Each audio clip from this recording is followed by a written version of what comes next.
మహాదేవులను మన రక్షకుడైన యేసుక్రీస్తు వారి శ్రేష్టమైన నామమున చేరి వచ్చిన మీకందరికీ శుభాభివందనాలు తెలియజేస్తున్నా. సామెతల గ్రంథము మొదటగా ప్రసంగి గ్రంథం చదువుతున్నా. ప్రసంగి గ్రంథము 12వ అధ్యాయం. ప్రసంగి గ్రంథము 12వ అధ్యాయము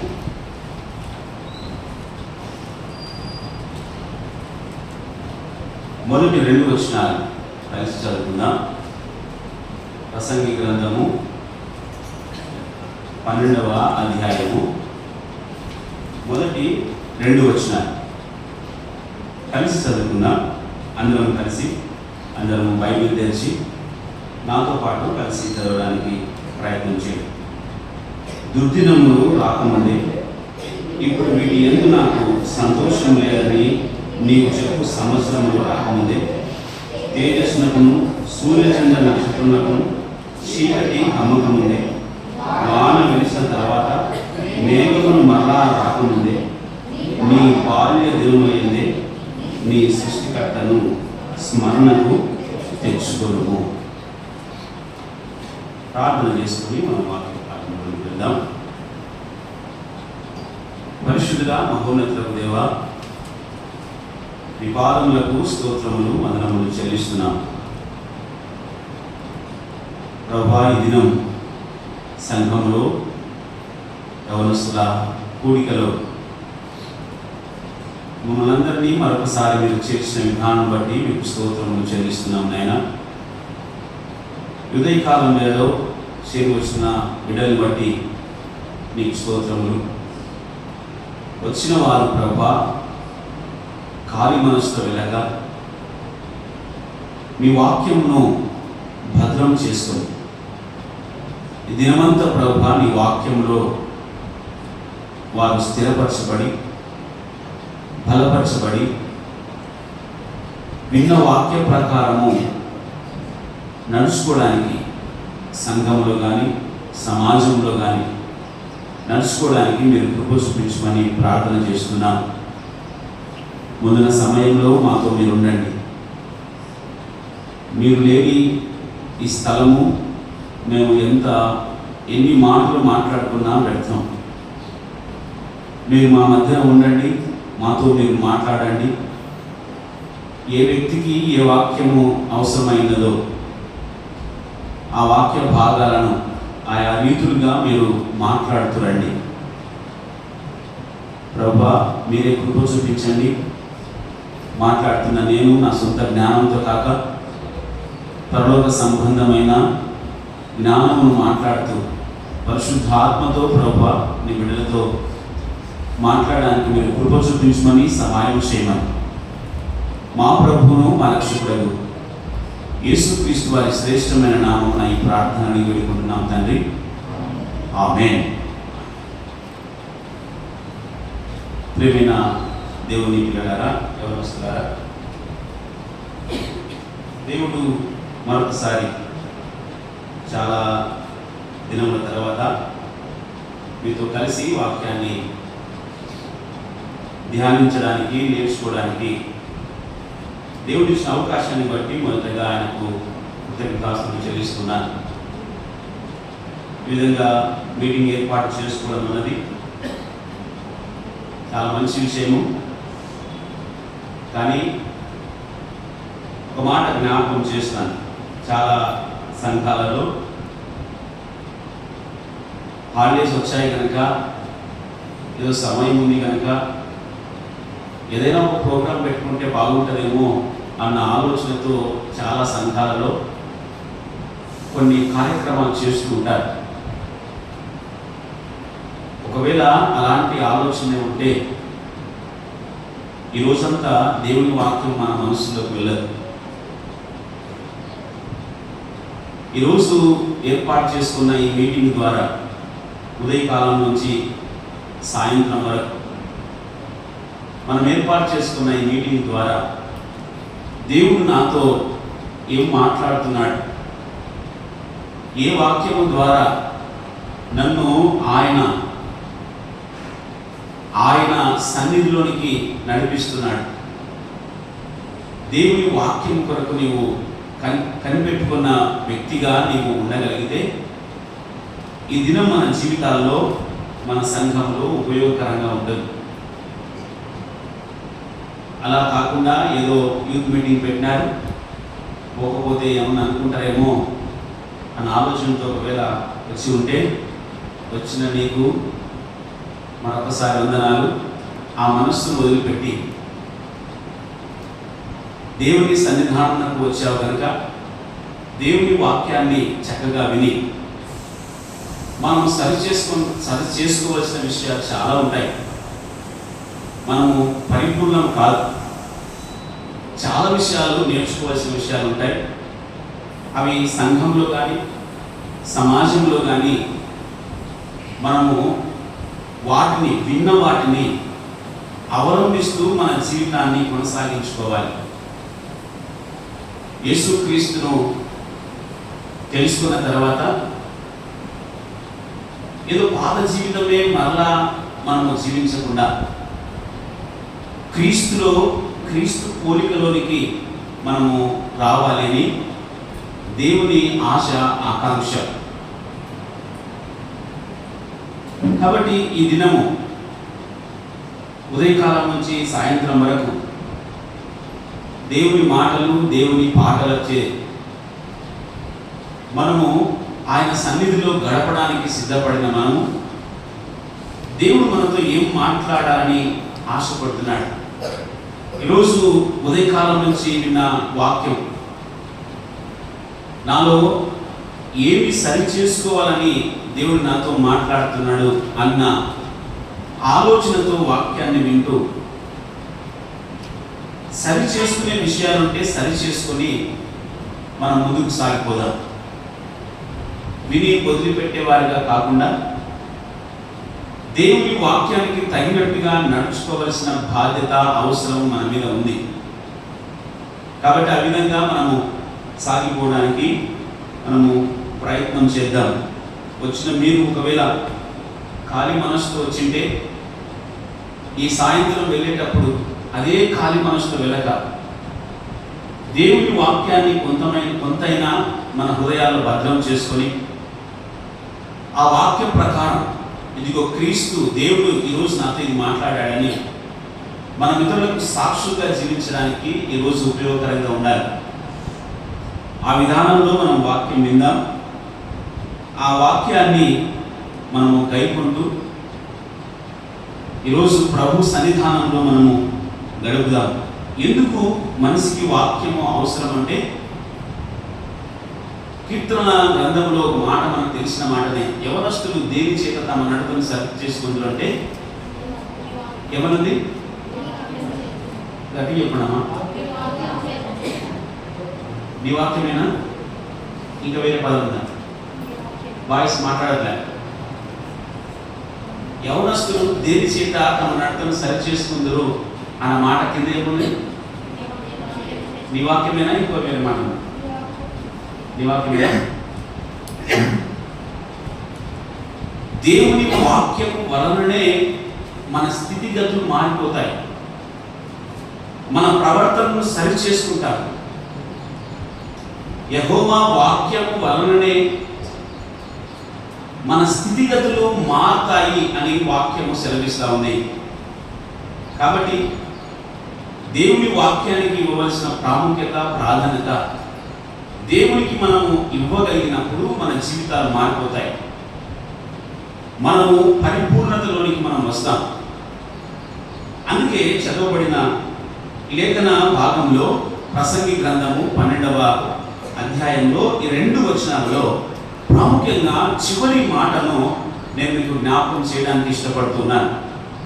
చివరి మాట, నీ బాల్య దినములైందే నీ సృష్టికర్తను స్మరణకు తెచ్చుకొనుము.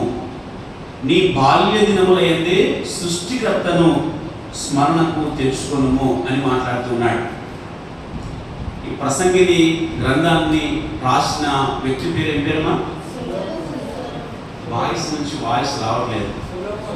యవనస్తుల కూడిక అంటే బోధించి వెళ్ళిపోవడం కాదు, ప్రశ్న వేసినప్పుడు సమాధానం చెప్పాలి. ఎవరు రాశాడు ఇది? సొలొమోను రాశాడు కదా. ఈ సొలొమోను ఇది బైబిల్ పండిట్స్ ఏం చెప్తున్నారంటే తన వృద్ధాప్యంలో రాశాడు అని చెప్తున్నారు. ఈ మాటలన్నీ కూడా అదే విధంగానే కనిపిస్తాయి. వృద్ధాప్యంలో అంటే కొంత జీవితాన్ని అనుభవించిన తర్వాత ఆ అనుభవాల్లో నుంచి వచ్చిన మాటలుగా మనకు కనిపిస్తున్నాయి. వాస్తవానికి సొలొమోను అంతటి సుఖవంతమైన జీవితము భూమి పుట్టినప్పటి నుంచి నేటి వరకు కూడా ఎవరు అనుభవించలేదేమో. అంత సుఖవంతమైన జీవితం జీవించాడు.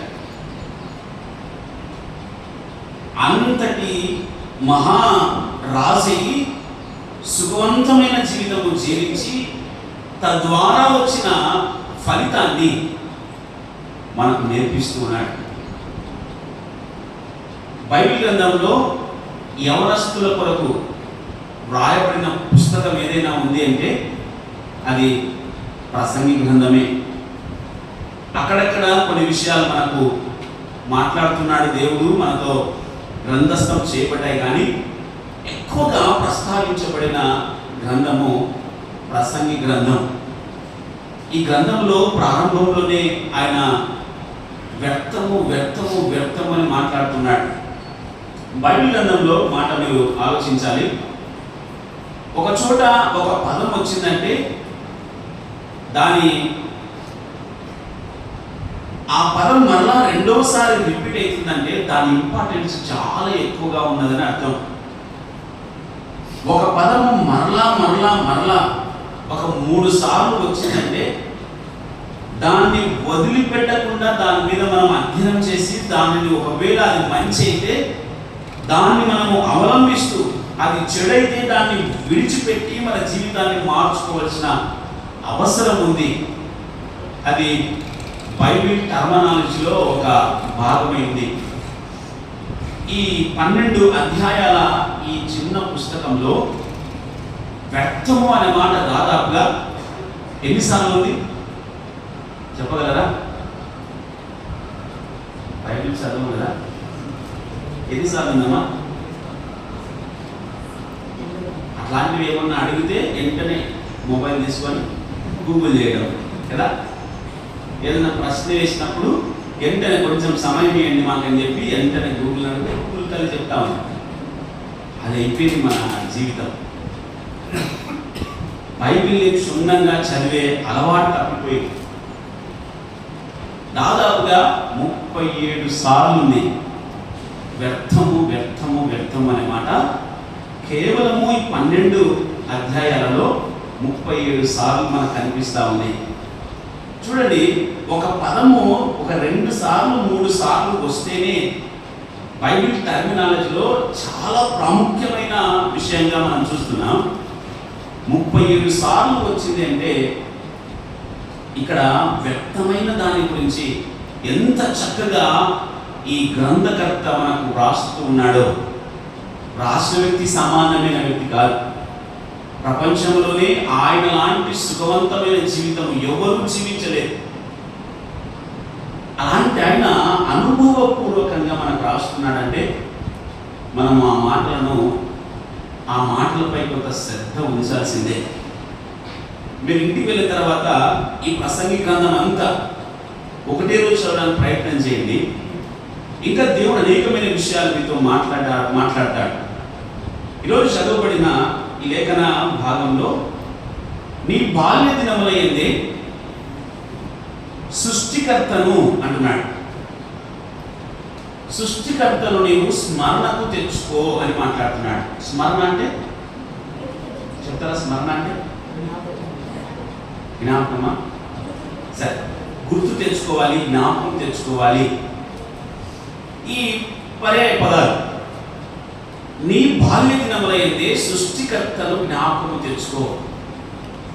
ఇది హీబ్రూ లేదా గ్రీకు భాషల్లో కేవలము బాల్యమే కాదు, ఆయన మాట్లాడుతున్న మాటలు యవన ప్రాయంలో అనే అర్థం వచ్చే పదాలు ఇక్కడ వ్రాయబడ్డాయి. నీ యవన ప్రాయంలో లేదా నీ బాల్యం నుంచి ఎవరిని స్మరణ తెచ్చుకోవాలి? సృష్టికర్తను. ఒకవేళ సింపుల్గా నీ దేవుని స్మరణకు తెచ్చుకో అని కూడా వ్రాయబడినవచ్చు, కానీ గ్రంథకర్త ఆ విధంగా రాపించలేదు. సృష్టికర్తను జ్ఞాపకము తెచ్చుకో అనే మాట మాట్లాడుతున్నాడు. ఎందుకో ఆ గ్రంథకర్త ఈ విధంగా మాట్లాడాడంటే అందులో ఏదో భావం ఉన్నదన్న ఆలోచన మనలో రావాలి. సృష్టికర్తను జ్ఞాపకం తెచ్చుకోవాలి. ప్రపంచవ్యాప్తంగా మొబైల్ మనకందరూ తెలుసు కదా. ఏది మంచి మొబైల్ అన్నాం?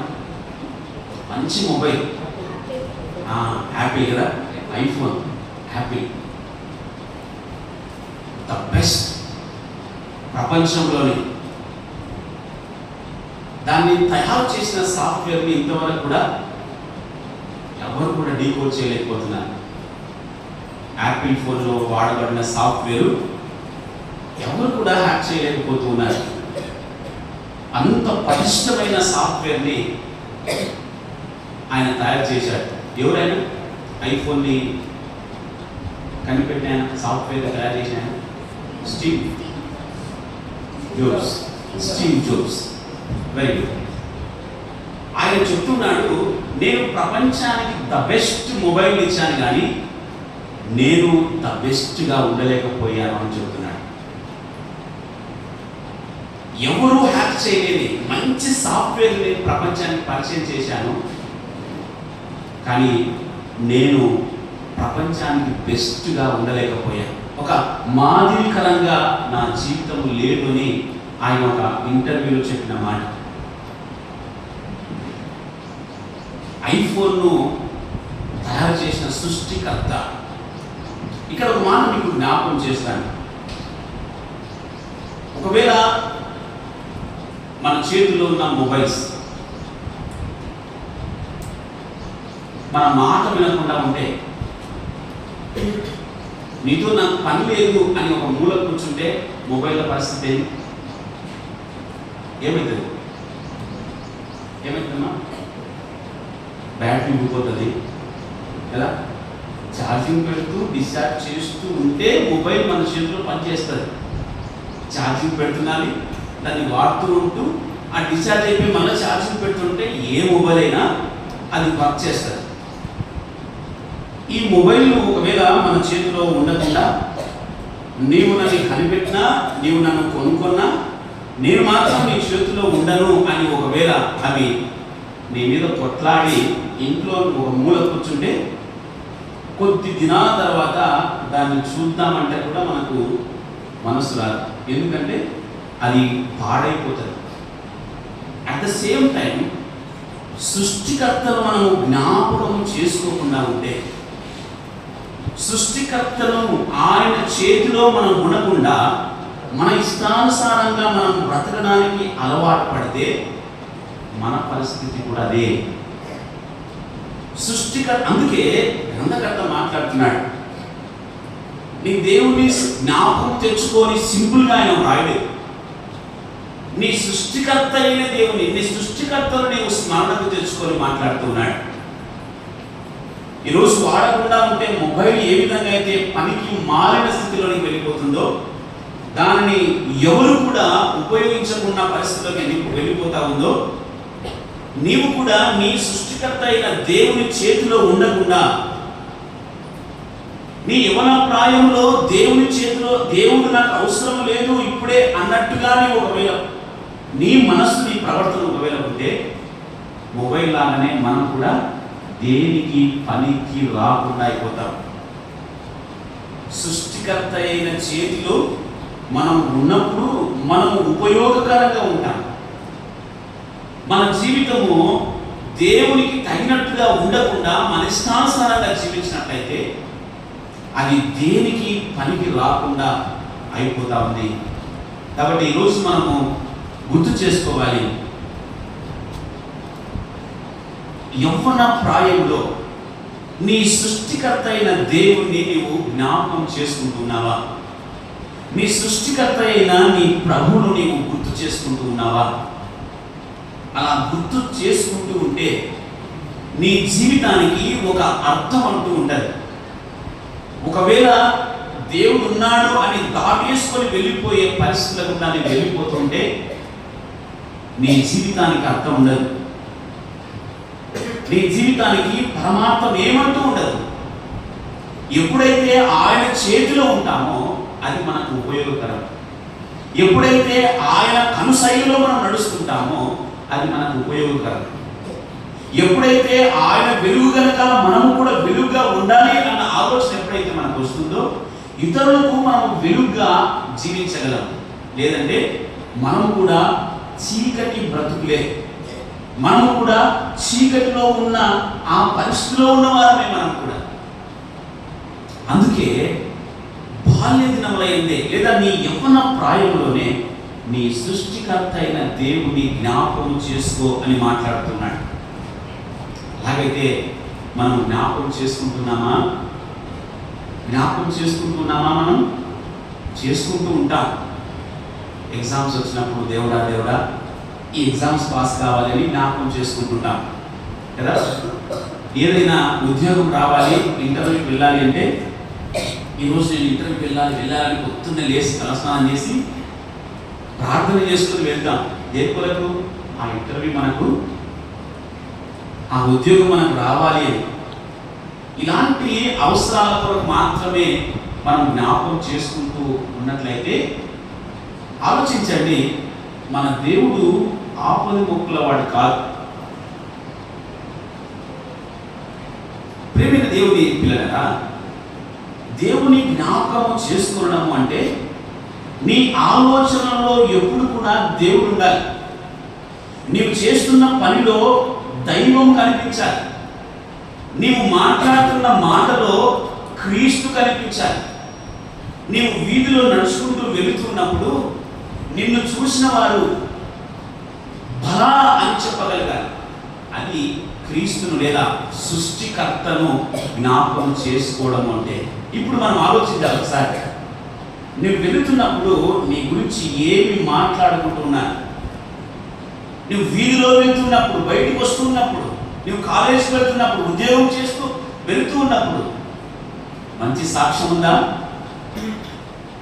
ఇదంతా ఎప్పుడు వస్తుందంటే సృష్టికర్తను మనము స్మరణలో పెట్టుకున్నప్పుడు ఇవన్నీ కూడా మన జీవితంలో నెరవేరుతాయి. చాలా సందర్భాల్లో మనం ఉద్యోగం చేస్తుండవచ్చు, మంచి ఉద్యోగం, మనకు మంచి పొజిషన్ మనం కలిగి ఉండవచ్చు, మంచి కారు ఉండవచ్చు, మంచి బంగ్లా ఉండవచ్చు, మంచిగానే చూస్తున్న వారికి మంచిగా ఉండవచ్చు. కానీ నీ జీవితంలో నీవు సృష్టికర్తను జ్ఞాపకం చేసుకోకపోతే నీకు ఎన్ని ఉన్నా కూడా అవన్నీ కూడా సున్నా. ఒకవేళ ఆయన నీవు జ్ఞాపకం చేసుకుంటే ప్రారంభంలో నీకు లేకపోయినా కూడా అవన్నీ కూడా నీకు ఆయన అనుగ్రహిస్తాడు. ఇది మనము అలవాటు చేసుకోవాలి. సృష్టికర్తను జ్ఞాపకం చేసుకోవడము మనము సర్వ సమృద్ధి కలిగిన వారంగా ఉండడమే. మన జీవితాల్లో ఆ క్రీస్తు లేకుండా బ్రతకడం అన్నది చాలా విడ్డూరమైన విషయం. అందుకే గ్రంథకర్త మాట్లాడుతూ ఉన్నాడు, నీ బాల్య దినములైతే నీ సృష్టికర్తను స్మరణకు తెచ్చుకో అని మాట్లాడుతున్నాడు. స్మరణకు తెచ్చుకోవాలి. ఒక ఆయన జీవితాన్ని ముందర ఉంచడానికి నేను ప్రయత్నం చేస్తూ ఉన్నాను. దినవృత్తాంతముల 2వ గ్రంథము 34వ అధ్యాయంలో ఒక వ్యక్తి మనకు కనిపిస్తున్నాడు. ఈయన జీవితము ఎంత చక్కగా ఉందంటే చాలా చక్కగా ఉంది. చదువు ప్రారంభంలో 2 వచనాలు మనం దినవృత్తాంతముల 2వ గ్రంథము 34వ అధ్యాయము ప్రారంభం నుంచి. యోషియా ఏలును ఆరంభించినప్పుడు 8 ఏళ్ల వాడై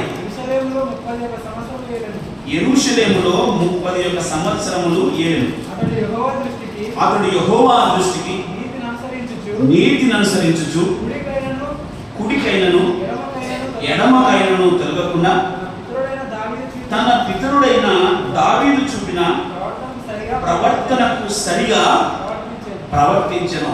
ఇక్కడ మీరు అండర్లైన్ చేసుకోండి. ఈయన ఎవరిని పోలి నడుచుకుంటున్నాడు? దావీదు, తన పితరుడైన దావీదును పోలి నడుచుకుంటున్నాడు. అంతేకాకుండా ఆయన ఏ విధంగా నడుచుకుంటున్నాడు? దేవుని యెహోవా దృష్టికి నీతిని అనుసరించే విధంగా నడుచుకుంటున్నాడు. నీతిని అనుసరించి నడుచుకుంటున్న ఆయన ఎవరిని మాదిరిగా తీసుకున్నాడంటే దావీదును మాదిరిగా తీసుకున్నాడు. దేవుడు ఇక్కడ ఈయన గురించి ఏం మాట్లాడలేదు, నీతిమంతునిగానే ఆయనను ఉటంగిస్తూ ఉన్నాడు. ప్రియమైన దేవుని పిల్లారా, ఈయన వయసు రాజుగా అయినప్పుడు ఎంత అంటే 8 సంవత్సరాల బాలుడు. కింద చూద్దామా 3వ వచనం. తన ఏలుబడి యందు 8వ సంవత్సరమున తానింకను బాలుడై ఉండగానే అతడు తన పితరుడైన దావీదు యొక్క దేవుని యొక్క విచారించుటకు పూనుకొనిన వాడై. ఎవరి దగ్గర? దేవుని యొక్క విచారించడానికి పూనుకున్నాడు. ఎన్ని సంవత్సరాలు అండి బాయ్స్? ఎన్ని సంవత్సరాలు? 8 సంవత్సరాలు. 8 సంవత్సరాల బాలుడు నీతిమంతుని తత్వాన్ని కలిగి జీవిస్తూ ఉన్నాడు. ఇలా జీవిస్తూ తన రాజరికంలో అనేకమైన చెడును తీసివేసినట్టుగా కింది భాగంలో మనకు కనిపిస్తూ ఉంది. వ్యర్థమైన ప్రతి దానిని కూడా ఆయన ఆ ప్రాంతంలో లేదా దేశంలో ఉండకుండా తృప్తిగా చేసి ఆ వ్యర్థమైన ప్రతి దానిని తీసివేసిన విధానం మనకు 7వ వచనం దాకా మనకు కనిపిస్తూ ఉంది.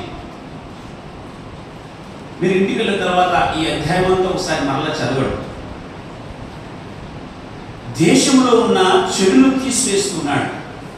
ఎన్ని సంవత్సరాలంటే ఆయన చెడును తీసివేస్తున్న సంవత్సరాలు 8వ సంవత్సరం నుంచి 18 ఏళ్ల మధ్యలో ఇది జరిగింది. 18 ఏళ్ల మధ్యలో అంటే యవ్వన ప్రాయంలో తాను నీతిమంతునిగా, నీతిని అనుసరించి నడిచే వ్యక్తిగా దేవుని గ్రంథములో లిఖించబడ్డాడు. ఈరోజు ఈయన మనకు ఒక పాఠం నేర్పించాలి. ఈయన నుంచి మనం ఒక పాఠం నేర్చుకోవాలి. ఎంత కాలమైంది మనము క్రీస్తులోనికి వచ్చి? ఎన్ని సంవత్సరాలైంది మనము బాప్తిస్మం తీసుకొని? లేదా ఎంత కాలమైంది నీవు క్రీస్తును తెలుసుకొని? 8 సంవత్సరాల ప్రాయం నుంచే యోషియా అనే వ్యక్తి రాజు, యూదా రాజు, నీతిని అనుసరించి నడిచే వ్యక్తిగా ఉంటున్నాడు.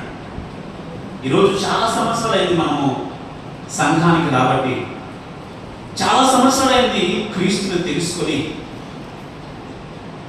మనము పుట్టకముందే మన తల్లిదండ్రులు క్రైస్తవ్యంలో ఉన్నారు. అలాగైతే యోషియా 8 సంవత్సరాలలోనే నీతిని అనుసరించిన వ్యక్తిగా మనం చూస్తున్నాం కదా. మనకు ఈ మాదిరి ఉందా? ఈ మాదిరికరమైన జీవితాన్ని మనము అనుభవిస్తున్నామా, లేదా దేవుని ఎదుట మనము ప్రవర్తిస్తున్నామా అన్నది ఒకసారి మనం ఆలోచన చేసుకోవాలి. అంతేకాకుండా ఆ యవ్వన ప్రాయంలో ఆయన చేసిన గొప్ప పని ఏమంటే దేశంలో ఉన్న వ్యర్థమైన ప్రతి దానిని కూడా ఆయన తొలగించి వేశాడు. వ్యర్థమైన ప్రతి దాని ఉన్నత స్థలములలో ఏదైతే దేవుడికి అయిష్టమైన కార్యాలు చేస్తున్నారో, ఏదైతే అయిష్టంగా జరుగుతా ఉందో, అవి ఎలాంటి క్రియలైనా కూడా దేవునికి అయిష్టమైన ప్రతి క్రియను కూడా ఆయన పారద్రోలినాడు. ఏ వయసులో? యవ్వన ప్రాయంలో 18 ఏళ్ల లోపు ఇదంతా జరుగుతూ ఉంది. ఈరోజు మనకు 18 దాటిపోయి 20 సంవత్సరాలు, 25 సంవత్సరాలు, 30 సంవత్సరాలు లేదా 12 సంవత్సరాలు ఇంకా నడి ప్రాయంలో మనం ఉన్నాం. మన ఆలోచనలు ఏ విధంగా ఉంటున్నాయి? మనము ఈ చెడును తీసివేయాలి. ఒకవేళ సమాజానికి పట్టిన చెడు కాకుండా అది అవసరమే. మొదటగా మన హృదయంలో ఉన్న చెడును తీసివేసుకోవాలి అన్న ఆలోచన మనలో వచ్చిందా?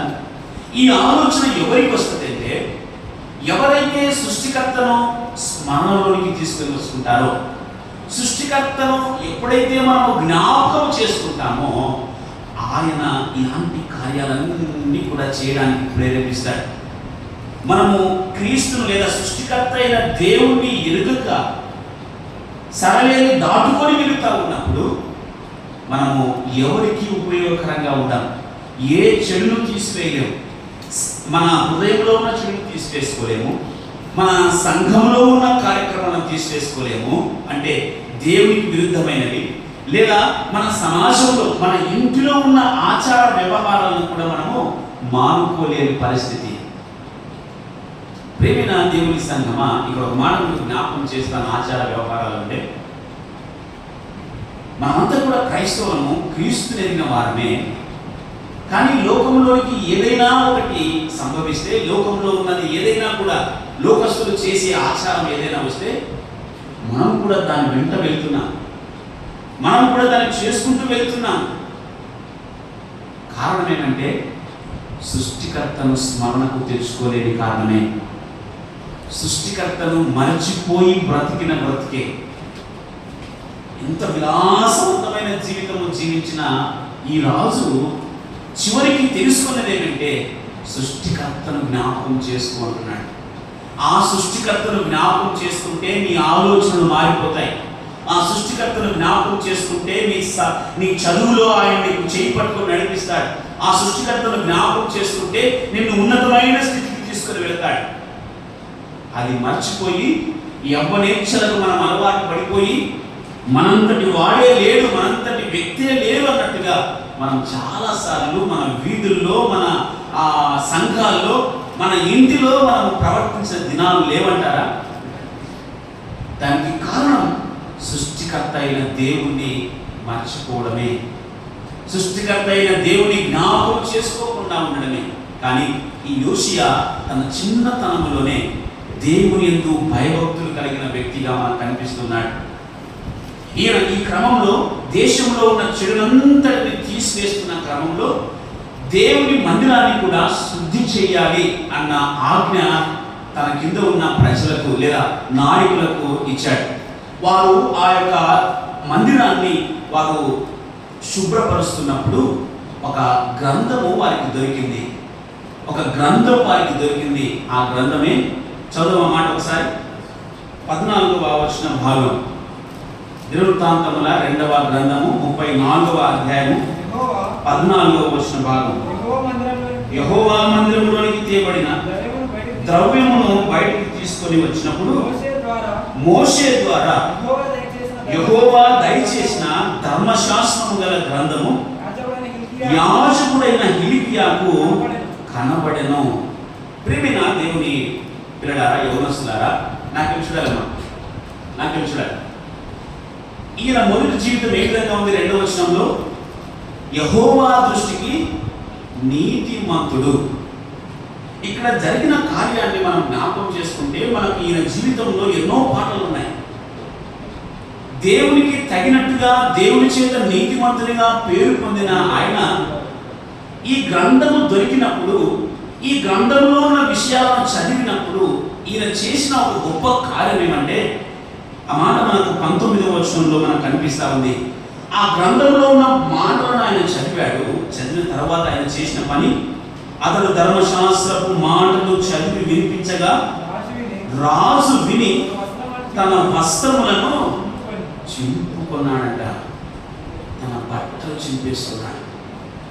దేవుని ధర్మశాస్త్రాన్ని చదివినప్పుడు నీతిమంతునిగా జీవిస్తున్నాడు.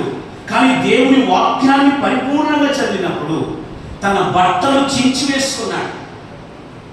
ఎందుకంటే తాను చేస్తున్న ప్రతి క్రియ కూడా కళ్ళ కట్టినట్టుగా కనిపిస్తూ ఉంది.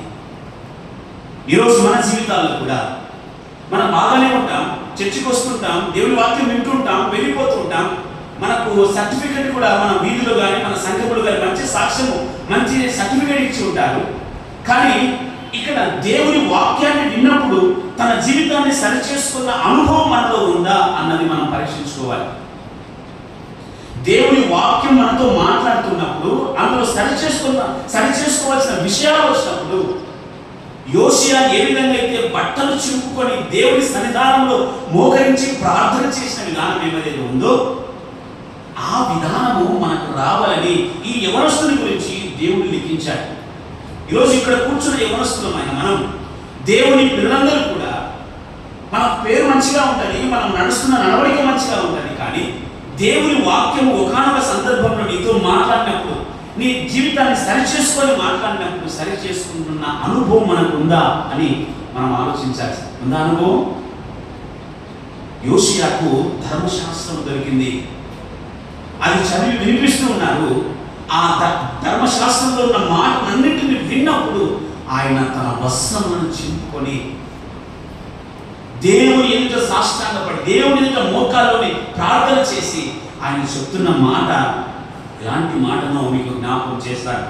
31వ వచన భాగం అదే గ్రంథంలో, అదే పుస్తకంలో, పిమ్మట రాజు తన స్థలమందు నిలవబడి, నేను యెహోవాను అనుసరించుచు ఆయన ఇచ్చిన ఆజ్ఞలను, శాసనములను, కట్టడలను పూర్ణ మనస్సుతోను పూర్ణ హృదయంతోను గైకొనుచు ఈ గ్రంథమందు రాయబడిన నిబంధన మాటల ప్రకారంగా ప్రవర్తించుదునని యెహోవా సన్నిధిని నిబంధన చేసుకొనెను.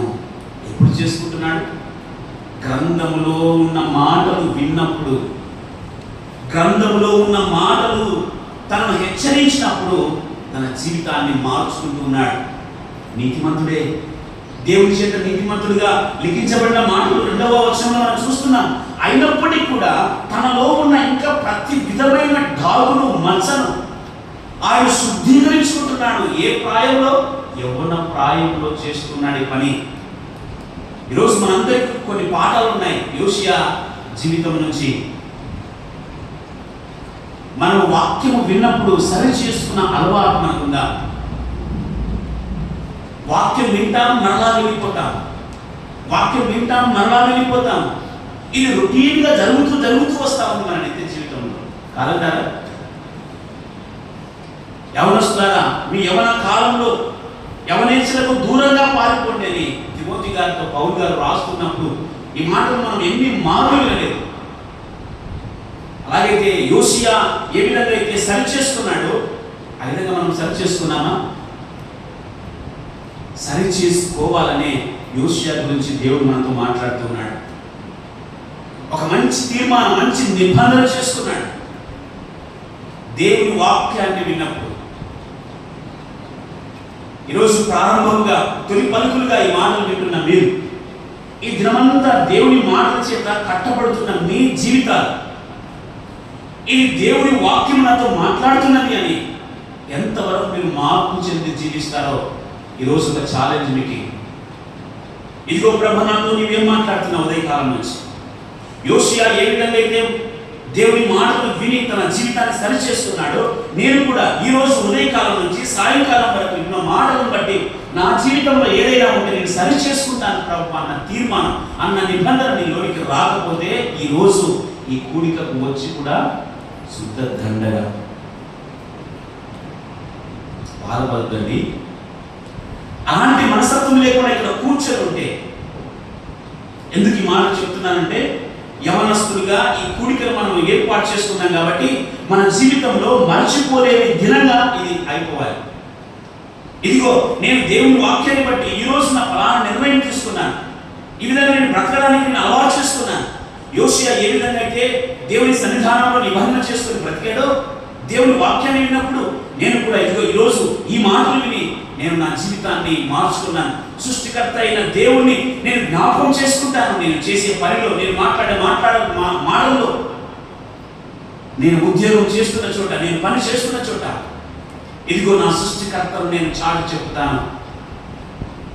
ఇది దేవుడు కోరుకుంటున్న జీవితం. సొలొమోను ద్వారా నేర్చుకుంటున్న ఈ మాటలు. కాబట్టి ఉదయకాలం వేళలో యోషియా ఏ విధంగా అయితే దేవుని మాటలు విని తన జీవితాన్ని సరి చేసుకున్నాడు.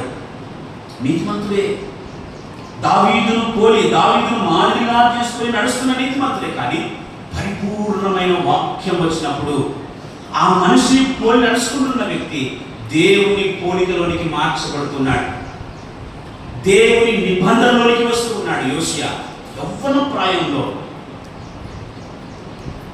ఈరోజు మనం ఏ విధంగా ఉంటున్నాం ఆలోచన చేయాలి. ప్రియమైన దేవుని పిల్లలారా, యవనస్తులారా, ఏ విధంగా మనం ఉంటున్నాం? ఒకవేళ ఈ మాటలు విని విడిచిపెట్టి వెళ్ళిపోయే వారిగా ఉంటే దేవుడు నిన్ను తీర్పులోనికి ఖచ్చితంగా తీసుకుంటాడు. అదే ప్రసంగి గ్రంథము 11వ అధ్యాయము 9-10 వచనాలు. ప్రసంగి గ్రంథము 11వ అధ్యాయము 9-10 వచనాలు. యవనుడా, నీ యవనమందు సంతోషపడము, నీ యవన కాలమందు నీ హృదయము సంతుష్టిగా ఉండనేము, నీ కోరిక చొప్పునను నీ దృష్టి యొక్క ఇష్టము చొప్పునను ప్రవర్తించుము. అయితే వీటన్నింటిని బట్టి దేవుడు నిన్ను తీర్పులోనికి తెచ్చునని జ్ఞాపకం ఉంచుకొనుము. నీవు ఏ విధంగానైనా ఉండు, మంచేదో చెడేదో వాక్యం ద్వారా నేర్చుకుంటున్నావు. వాక్యము వింటున్నా కూడా నేను మార్పు చెందను, నాకు ఇప్పుడే అవసరం లేదు, ఇంకా సమయం ఉంటుందే అనుకుని ఒకవేళ నువ్వు జారిపోతున్నావేమో, దాటేసి వెళ్ళిపోతున్నావేమో, ఆ విధంగా ఒకవేళ నువ్వు ఉంటే ఒక రోజున దేవుడు నిన్ను తీర్పులోనికి తీసుకుని వస్తాడు అని చెప్పబడుతున్న మాట. ఈరోజు మన జీవితాల్లో కూడా యవనస్తులుగా రంగుల ప్రపంచంలో మనం ఉన్నాం కదా. కంటికి కనిపించిన ప్రతి రంగును మనం ఆస్వాదిస్తున్నామేమో, కంటికి కనిపించినలా నాకు కావాలి అన్న ఆలోచనలో ఉన్నామేమో. అందుకే నీ యవనేశ నుంచి పారిపో అన్న వాక్యానికి దూరంగా ఉన్నామేమో. ఏది పడితే చూస్తూ, ఏది పడితే మాట్లాడుతూ దేవుణ్ణి జ్ఞాపకం చేసుకోకుండా ఒకవేళ ఈరోజు నీకుంటే ఈ పాఠము నీ కొరకే. సృష్టికర్త అయిన దేవుణ్ణి జ్ఞాపకం చేసుకో. నీవు ఎట్లనైనా బ్రతుకు, మంచి ఉంది చెడు ఉంది, కానీ నీవు బ్రతికిన దాన్ని బట్టి ఒక రోజు నిన్ను దేవుడు తీర్పులోనికి తీసుకుని వస్తాడు. దేవుడు లెక్క అడిగేసరికి నీ లెక్క నీవు సరి చేసుకోవాలి. ప్రేమైన దేవుని పిల్లలారా, యోషియా ఎంత మాదిరికరంగా మనకు కనిపిస్తున్నాడు. యవ్వన ప్రాయంలో ఉన్న యోషియా. మనం ఏ విధంగా ఉంటున్నాం? ఎక్కడ వేసిన గొంగులు అక్కడే. వాక్యము విన్నప్పటికీ కూడా విన్నప్పుడు మాత్రమే మళ్ళీ ఈ ప్రాంగణం దాటిపోతే మనంతటి వాళ్ళు ఎవరు లేరని రాత్రుల పూట వీధుల్లో గప్పాలు కొట్టుకుంటూ తిరుగుతాం మనం. కాదంటారా?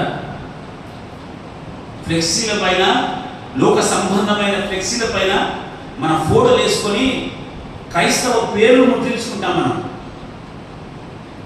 ఇది సృష్టికర్తను జ్ఞాపకం చేసుకునే పద్ధతేనా?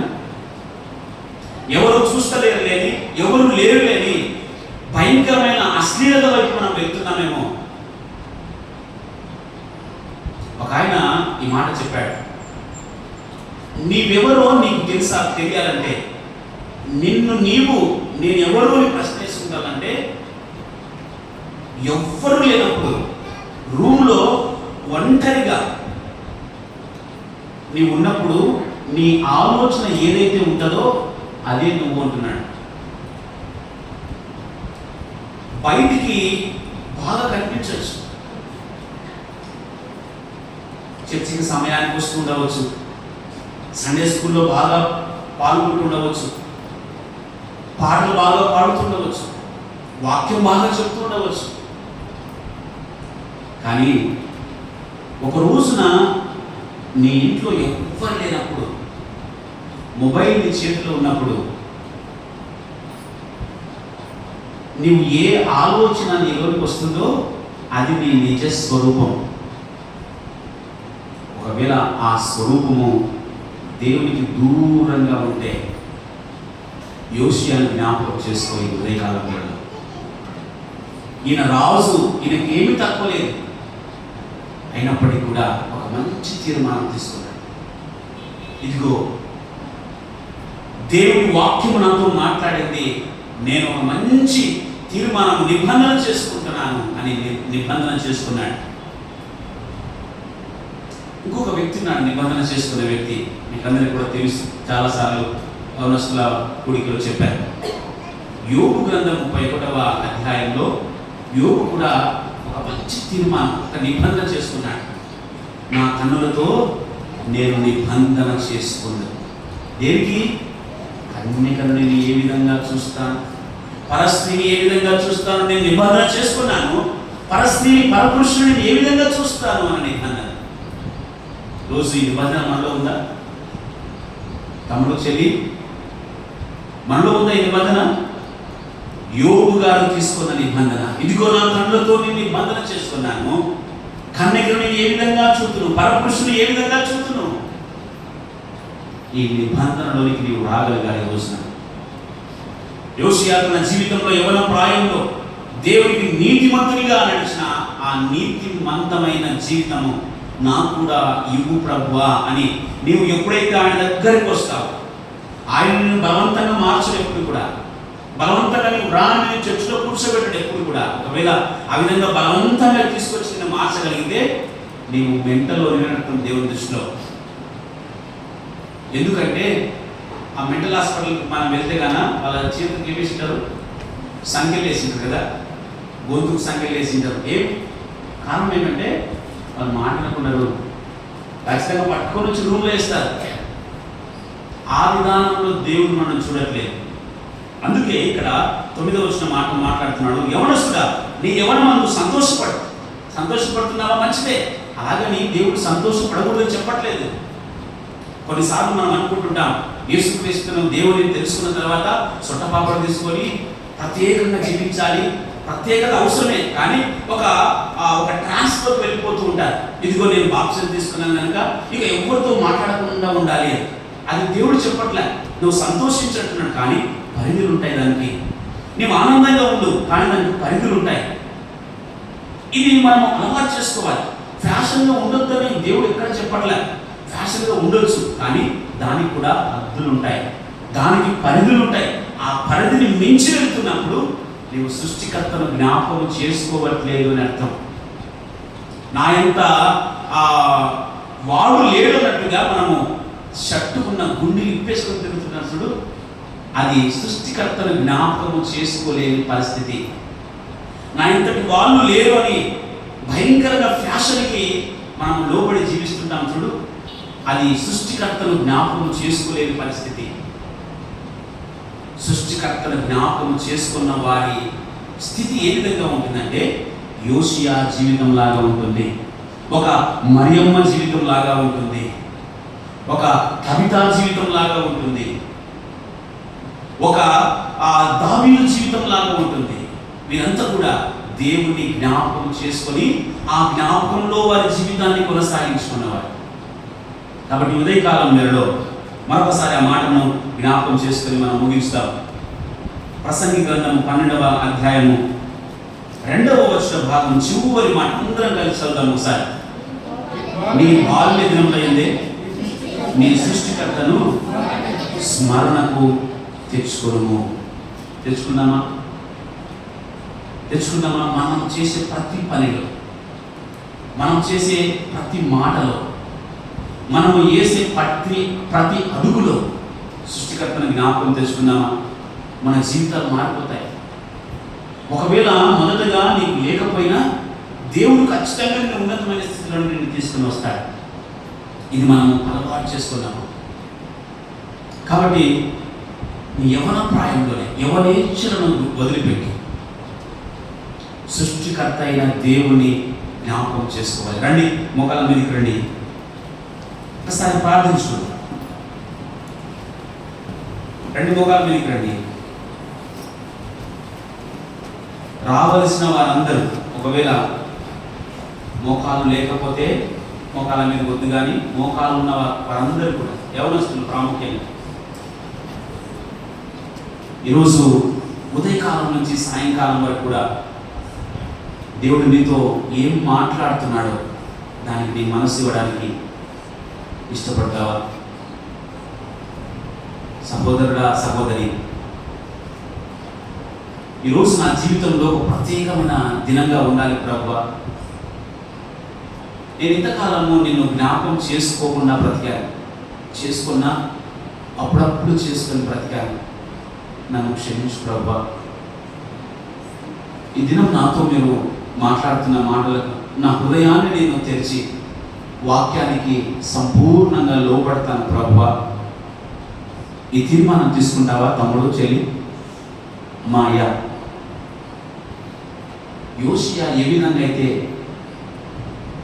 గ్రంథంలో ఉన్న మాటలు విని తన జీవితాన్ని ఇంకా పరిపూర్ణతలోనికి తీసుకుని వచ్చాడో, ఈరోజు ఉదయకాలం నుంచి మాట్లాడిన మాటలకు నేను కూడా నా హృదయాన్ని తెరిచి ఉంచుతాను ప్రభువా. నేను కూడా యోషియా లాంటి నిబంధన కలిగి జీవిస్తాను ప్రభువా అని ఒక మంచి తీర్మానం తీసుకుంటావా? దేవుడు నిన్ను చూస్తున్నాడు. ఇంతవరకు ఏ జీవితం జీవించావో తెలుసా? ఇప్పుడైనా ఆయన దగ్గరికి వస్తావా? ఆయన నన్ను చేయి పట్టుకొని నడిపిస్తాడు. ఎఫ్రాయిము నడిపించాడు, ఇశ్రాయేలు ప్రజలు నడిపించాడు అరణ్యంలో. ఆయన నిన్ను కూడా నడిపిస్తాడు. నీతిమంతునిగా ఉన్నావేమో, బాగా పాటలు పాడుతున్నావు, వాక్యం చదువుతున్నావు, వాక్యం చెప్తున్నావు, అన్ని విషయాల్లో బాగానే ఉన్నావు, కానీ గ్రంథంలో విన్న మాటలకు దూరం ఉన్నావేమో. ఇతర వ్యక్తులను ఆశ్రయం చేసుకున్నావేమో.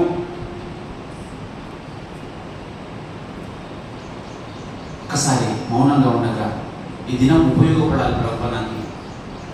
నా జీవితంలో నేను నిన్ను జ్ఞాపకం చేసుకుంటూ బ్రతుకుతాను ప్రభువా అన్న తీర్మానం తీసుకుంటావు. కన్నులతో తీర్మానం, హృదయంతో తీర్మానం, నోటితో తీర్మానం.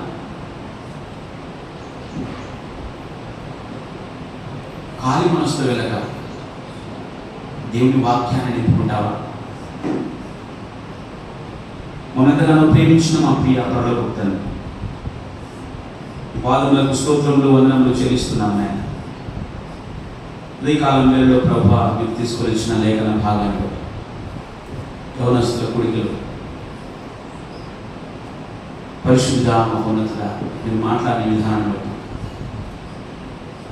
మా జీవితాల్లో మేము సరిచేసుకున్న విషయం, సరిచేసుకోవాల్సిన విషయం ఎన్నో ఉన్నాయి. ప్రతి విషయంలో సృష్టికర్త అయిన మిమ్మల్ని జ్ఞాపకం చేసుకోవడానికి సహాయం చేయండి. మీ చేతిలో మేము ఉండకపోతే మేము పనికి మారిన వ్యక్తులం అయిపోతాం. మీ చేతిలో మమ్మల్ని ఉంచుకోండి. కేవలము ఈ మాటలు పాటలకే కాకుండా మా హృదయంలోనికి వాక్యము ద్వారా నేర్పించమని, వాక్యముగా మేము భద్రపరుచుకొని వాక్య ప్రకారం నడుచుకోవడానికి సహాయం చేయండి. యోషియా ఏ విధంగా అయితే తన యవ్వన ప్రాయంలో ఒక మంచి తీర్మానం తీసుకొని నిబంధన చేసుకున్నాడో, ఇక్కడ కూర్చున్న యవనస్తుల జీవితాల్లో ఒక మంచి తీర్మానం తీసుకోవడానికి, క్రీస్తుకు తగినట్టుగా నేను బ్రతకాలి అన్న తీర్మానం తీసుకోవడానికి కృప చూపించమని సహాయం చేయండి. ఈ దినమంతటిలో ఇక ముందు జరగబోయే సెషన్లో కూడా మీరు కృప చూపించమని సహాయం చేయండి. యేసుక్రీస్తు వారి శ్రేష్టమైన నామమున ప్రార్థన ఉంచున్నాం తండ్రి, ఆమేన్.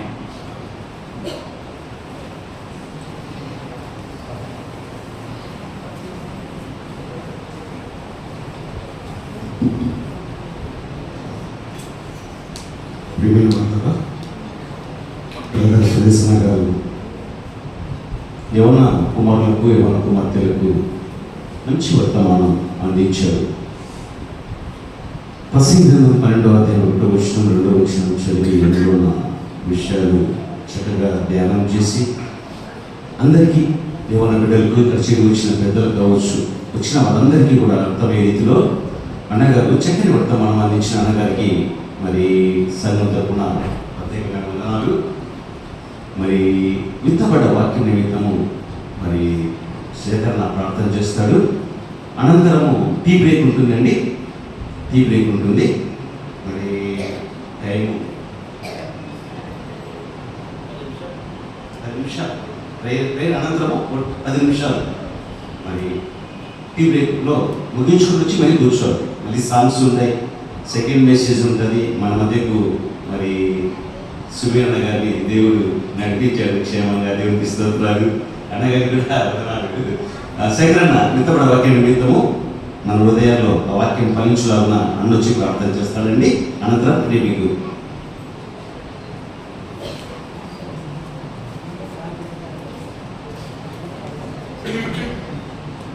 ప్రార్థన చేస్తున్నాము. అత్యంత ప్రేమ కనికరము దయగలిగిన మా ప్రియ పరలోకపుత్రులే, మా సృష్టికర్తమైన దేవ,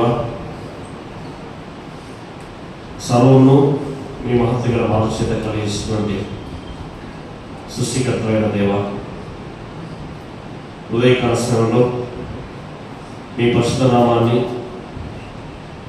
సృజించటకు, కనపరచటకు, మహిమపరచటకు మా నోరాన హృదయపూర్వకంగా మీ నామమును ఆరోపించటకు, అంతేకాకుండా నాయన ఈ ఒకరోజు యవనస్తుల ప్రత్యేక కుడికలో మరి మొదటి సెషన్లో మీ దాసుడు సోదరు సురేష్ ద్వారా యోషియా యొక్క జీవితాన్ని వాళ్ళకు తీసుకుని వచ్చి యవనస్తులకు కావాల్సినటువంటి అనేక సంగతులను ప్రభా మరి విశదంగా విపులంగా తెలియజేసిన విధానం కూడా మీకు స్తోత్రం చెల్లిస్తున్నాను. దేవా, చెప్పినటువంటి మీ దాసుని వ్యవస్థని బలపరచండి. మీ సేవలో, మీ పరిచర్యలో, స్వార్థ పరిచర్యలో బలమైన సాధనంగా మీరు వాడుకుని వేడుకుంటున్నాం, సహాయం చేయండి. దేవా, యవనస్తున్న వాక్యాన్ని మన హృదయాల్లో భద్రపరుచుకొని ఆయన మరి ఈ దినం సంపూర్ణంగా మీ సన్నిధిలో వాక్యం అనేటువంటి ఉదక స్నానంతో వారు స్నానం చేయబడి ఆయన తన యొక్క జీవితాలను రూపుమార్చుకొని ఆయన ప్రవర్తనను మార్చుకొని ఆత్మీయులు పొందినట్లు సహాయం చేయవచ్చు. దేవా, మరి ఈ కూడికల్లో ఈరోజు వాతావరణాన్ని మరి అనుకూలంగా ఉంచి ఆయన మరి మాకు సాయం చేస్తున్నారని కూడా మీకు స్తోత్రం చెల్లిస్తున్నాను. దేవా, తర్వాత జరగబోయేటువంటి సెషన్స్లో కూడా మీరు మా మధ్యలో ఉండి మీరు మహిమ పొందని ప్రభావ సాయం చేయండి. విదాసులు ప్రభావ మరి దైవ సేవకులు కర్ణాటక గ్రామం నుంచి మరి సుబ్రహ్మణ్యం గారిని మా యొక్క తీసుకుని వచ్చిన ప్రభావ మీకు స్తోత్రం చెల్లిస్తున్నాను. మీ దాసుని బలపరచండి. దేవా, మరి తదుపరి కార్యక్రమాల్లో మీ దాసుని మీ సురచాత్మ మరుగుపరిచి ఆత్మపూర్తిగా చేసి మీరే ప్రభావ మాకు కావాల్సిన సంగతులు మీరు బోధించిన వేడుకుంటున్నాం, సాయం చేయండి. అనగా చేసిన సేవలు, పరిచయం, సంఘంలో దీవించని కూడా కూర్చున్నాం. దేవా, సహాయం చేయండి. యవనస్తులు పాడేటువంటి పాటల ద్వారా మరి తల్లి ప్రభావ క్విజ్ ప్రోగ్రామ్స్ ఉన్నాయి, మరి యాక్టివిటీ ప్రోగ్రామ్స్ ఉన్నాయి. అన్ని కార్యక్రమాలు కూడా యవనస్తులు సంతోషంగా పాల్గొని సంపూర్ణంగా మీ నిర్వహించిన వాటిని దయచేసి ప్రభావ సాయం చేయండి. దేవా, మరి ముందున్న కార్యక్రమాన్ని అధ్యక్షులను అనుభవించిన మహిళ మా ప్రభు క్రీస్తు ప్రభావ శాస్త్రీయ నామమున వినయంతో ప్రార్థించి వేడుకుంటున్నాం తండ్రి.